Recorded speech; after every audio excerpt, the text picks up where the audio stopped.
Napakahirap talaga mag-isip ng ulam lalo na 'pag madalas mag-isa ka lang sa bahay, hindi ka na magluluto kasi hindi mo naman siya mauubos at masasayang lang. Kaya ayan, puro frozen naman ng ref ko. Meron nga ako ditong Korean beef kalbi, hindi ko alam kung para saan 'to, basta binili ko siya kasi ang ganda ng itsura.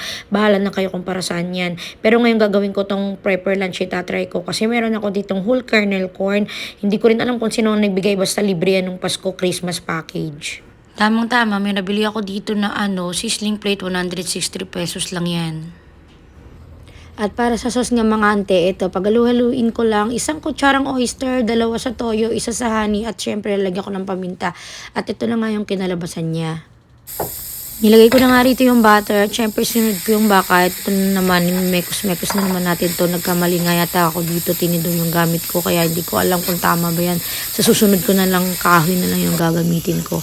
At ayan na nga, naging brown na siya, luto-luto na, at syempre nagmanti-mantika na yan.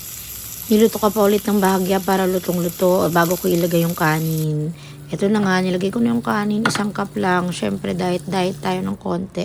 At ito, nilagyan ko na ng mais, dinamihan ko siya. Ewan ko, masarap talaga pag maraming mais.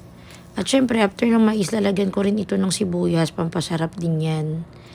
Ito na nga, syempre, maraming paminta para masabing pepper lunch siya. At syempre, ilalagay ko yung sauce na ginawa ko kanina para sa akin, mas maraming sauce, mas masarap. Kaya ayan. At ito na nga ang aking final product. Baka maolay-olay at okray-okray yan. Pero syempre, pinanood ko lang naman to sa YouTube. Ginaya-gaya ko lang at iba-iba tayo ng procedure. Pero carry lang kasi ako naman ng lalaps nito. Para sa akin, masarap to. Kaya kain na po tayo. Laps-laps na. Happy lunch!